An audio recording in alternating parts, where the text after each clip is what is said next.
Aww. Buddy, you really shouldn't have. I mean, I didn't get anything for you. Well, thanks. Merry Christmas.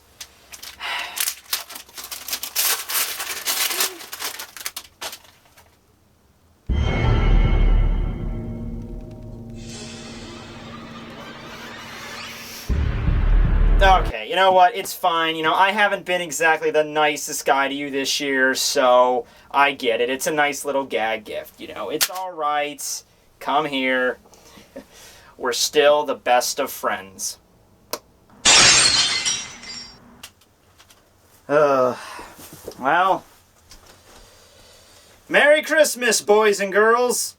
Yeah, I hope Santa brings you something really useful this year, like, I don't know, a bag of licorice or a block of wood or something. Actually, no, the block of wood would actually be pretty useful. You could use it to craft something actually interesting, like, I don't know, a birdhouse or something. Better than you can do with this piece of shit!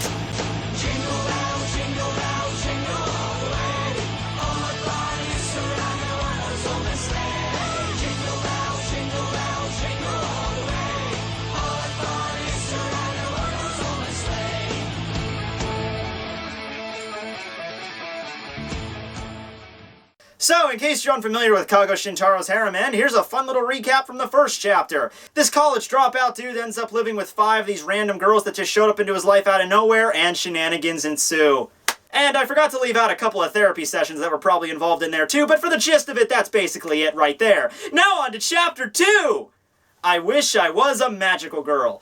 The chapter starts off with a plot that's completely unrelated from the last one, so even if you haven't read the last one, please, you don't have to. It's a completely new story. It stars this girl named Hira. It introduces us to a woman named Aya Hirahara, who's basically a voice actress who lives in Japan. She starts off by finishing a voice session with a bunch of these people for a particular anime, although she mentions the fact that she only got the role of a very minor high school girl, and she mentions that she's been getting roles like this very frequently. Okay, so she's basically a voice actress on the down flume, you know. A couple years ago, she was getting the lead role for all these famous animes, all these female characters. She had her own talk show on point. She had a singing career she was launching, and all that stuff never really took off, and now she's declining in popularity. Alright, hey, it's a lot more comprehensive to understand than the last chapter, which basically just had this random guy out of nowhere going back to his apartment and having a bunch of random girls just show up out of nowhere. Alright, whatever. I'm feeling for this character a lot more than this dick nugget, so continue. Aya returns home one night and she finds a letter in the mail that states that she's received a lead role in a new anime named Magical Girl. So, obviously she's a little bit skeptical here because it goes into a little bit of more realism. Of course, if you were actually a voice actor or a voice actress in Japan, you wouldn't just receive this in the mail. You'd have an agency to go through, so she's a little bit curious. So she receives a call on her cell phone from the company that's telling her to, you know, to come and become this lead role for this anime, and she talks to them for a little bit, and she's a little bit skeptical at first, but at the same time, you know, she needs money. She mentioned that she's had a little problems with the taxes, so she needs work, basically. So she's like, okay, this is a little weird, but, you know, they say, okay, we'll send a car for you, come and meet us at this time at 6 o'clock, we'll go pick you up and we'll go do the voicing session. So, you know, whatever, she's understandably all cool with it, although after she hangs up, she's like wondering, okay, this is really weird, they didn't go through my agency, wait a second, how did they even get my cell phone number? So she's starting to get something's up here, but at the same time, you know, she just really needs this, so she's like, I'm gonna go play it by ear, and of course, you know, even if it's something that, you know, it's not that I would be interested in, or something that's kind of on the downturn, maybe I can just leave. So, this guy comes and picks her up, very, very normal guy, and, you know, right there, she asks her driver exactly, you know, what's going on with this company, I've never heard of it before, you know, whatever, and he doesn't really give her an explicit answer, he's just saying, well, this company's kind of new and up and coming, not a lot of people have heard about us yet, but, you know, we're very happy and we're very, optimistic of, you know, this project that you're going to be part in, Magical Girl. So she gets to the company and she meets I guess the president and kind of like the voice director, and they seem pretty normal. So she sits down and they say, okay, this is basically going to be a 6-episode OVA series, 30 minutes a pop, you know, like a lot of anime, like Fooly Cooly, my all-time favorite anime is an OVA series of 6 episodes, so I'm like, okay, a little bit of relatability there. So they're like, okay, you know, you're just going to sit down here and we're going to run through these scenes over here, and then we'll get you in the booth to, you know, dub over the voices. So she sits down and she starts watching this anime, and she's a little bit confused because the anime is it consists of an actual girl in the booth, and she's moving very robotically, kind of like this, like stop motion, sort of like Ray Harryhausen, you know, and she's like, wait a second, is this anime being filmed live? That doesn't make any sense. So then she's like, well, actually no, because there's a lot of, you know, weird new special effects and stuff's been going on. So then they see like there's like a green screen behind this woman, or maybe it's like an actual prop, and it's like a giant mutated like evil Pac-Man sort of thing. And you know, this girl is just slowly turning around, and it's very, very robotic movements she's mentioning. She's even mentioning like, what is this anime even about? It doesn't even really seem appealing to look at. It seems like kind of lifeless and dead. You know, like, who would want to watch this? And then she sees the huge freaking evil Pac-Man just take a bite out of this girl, and she kind of recognizes the girl from something else. She thinks she recognizes her as another actress from another piece of work that has gone missing recently, or she hasn't heard a lot about. I don't think she realizes she's gone missing. And you know, she even questions about this to the president, and he's like, well, hey, what's going on here? What's this anime even about? You know, why are you using this weird kind of animation? He kind of goes into the specifics, exactly what the animation entails, and he states it's shite animation. Shite animation. You get it? Because shite, shitty anime. It's funny because, okay, you know what? It's fucking worth it. Okay, so you know, she basically realizes, like, okay, this is just really creepy. You know, she doesn't want to be part of this. She's not too frightened at this point. It's just that she's, you know, not the project for her, way too creepy, not something she wants to be a part of. So she gets up and she's about to leave, and the director this is where it starts going down a little bit, like, okay, there's something fishy with these people, because the guy's just like, okay, well, you know, I understand it, to be blunt, I understand it's a little bit weird to call you out of the blue and you know, not to go through the proper channels and all things like this, but, you've already seen the process, so we can't let you leave. And whenever the guy says that, I think that's when the gears start clicking in Aya's head, like, okay, yeah, I really need to get the fuck out of Dodge as quickly as possible. So she goes over to the door, she tries to open it, and of course it's locked, and she's like, hey, let me out of here. And the voice director comes in, I guess, and, you know, he acts all creepy to her. He's like, hey, you want to sign my stomach? I get it made into tattoos, like I did with that other actress. So this really genuinely creeps her out. She runs down the hallway past him, and she goes into a random door, and the guy behind her's just like, wait, you know that's not the exit, right? So she opens the door, and oh my god. Oh, okay, you know, if this was a television show, right about now, we'd segue into a commercial to get the audience to kind of cope with the traumatic scene they just saw. Hey, you know, the Christmas shopping season can be pretty confusing and hectic sometimes, and you still might not know what the perfect gift might be for your friends and family. You should maybe get them the Sony PS4. This sleek, innovative design brings gaming to a whole new level on your television screen. Ha! Yeah, screw that. You should get them the Microsoft's Xbox One. It's so much more better than the PS4, and the smoking defect has only been recorded in a couple of models. Ha! Screw that noise! Christmas is a time where you spend with your family and friends, huddled in front of a warm fireplace eating gingerbread cookies, enjoying the simple fun of just watching your favorite Christmas show or movie on the television that's moderately sized. Ha! Fuck that noise! You should go out and get yourself a suicide brick! Ah yes, the suicide brick, the new hot Christmas item that makes all your problems go away and blows away the competition!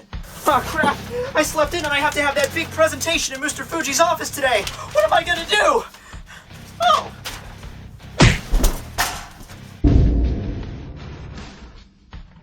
Okay, she read the text message. She knows I'm cheating on her. This is bad. This is bad. She is going to tear off my nuts and feed them to rabid dogs. Oh, thank Christ. Suicide brick on sale for only $39,999. Suicide brick. Why the fuck not? Oh, hey, come on in, lady. I'm just in the middle of decorating for my Christmas party. Hey, what do you think of the candy canes? I think it really adds artistic flair to dismembered corpses over in the corner.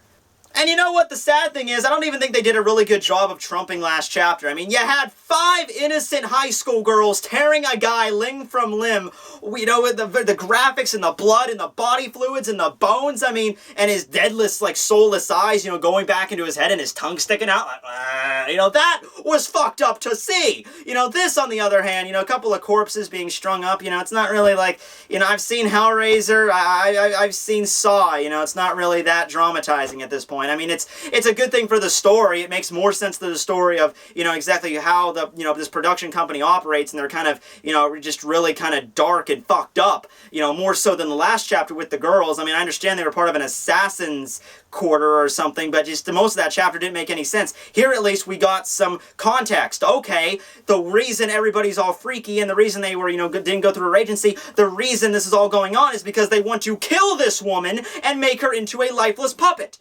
And that's what they do. They kill this woman and make her into a lifeless puppet. End of chapter. So that was Harem End Chapter 2, and I only have one thing to say about it. It's actually okay. I'm not even shitting with you right now. I actually liked reading the chapter. I mean, I get it. The first chapter really what turned me off was not the, grotesqueries. I'm used to that. I've read Frankenfran. I've seen my share of horror movies over the course of years. I've seen some things that would make your skin crawl. But honestly, I didn't mind that. The problem I had with the first one was just the pacing. We have our main character who we're just thrown at, and from the looks of this chapter, it's going to be like an anthology series. If they make any more chapters, it's going to be like a different story for each chapter, and I understand that, but I still need to understand who this character is. I need to understand what their background is. Now, in the first chapter, we got a little bit of background with our main character there, who I forget his name, but he was like, oh, he's a college student or whatever, but he was basically a faceless person. We spent the rest of the chapter introducing all the girls that just kept popping up out of nowhere. And yes, at the end, we understand why they keep popping up out of nowhere, but basically when the first chapter just goes, here's our main character, here's like a line or two of dialogue about him, here's this random girl number 1, random girl number 2, random girl number 3, random girl number 4, random girl number 5, all with about maybe that much lines of dialogue of how they came to be in this room. And then when you go from the 5 girls just living with the guy like normal to boom, Spanish Inquisition, that's kind of jarring. It doesn't really have any kind of impact other than shock value because we didn't really know any of the characters. Here we were introduced to just one character, Aya. We knew her backstory. They gave some panels and some pages to explain it. We met the other people, but they were just tools to the end. They were just to kind of act as extensions to the big shocker we were going to see at the end with that big warehouse being revealed.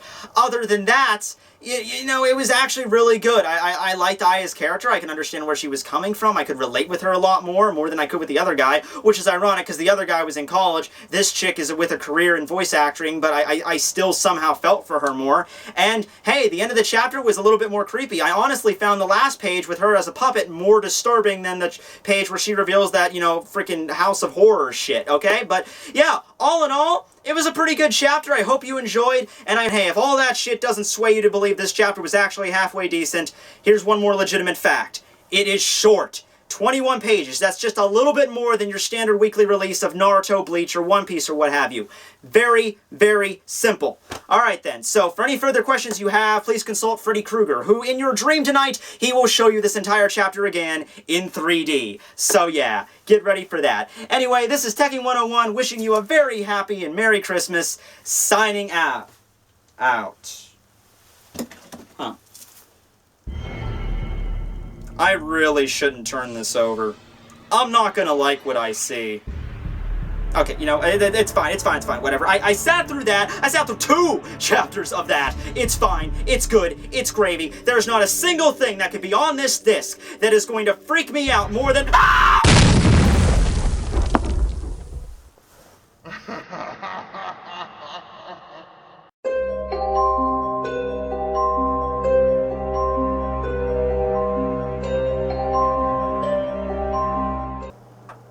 I am so sorry he threw you out there like that. I did not really expect him to go that crazy.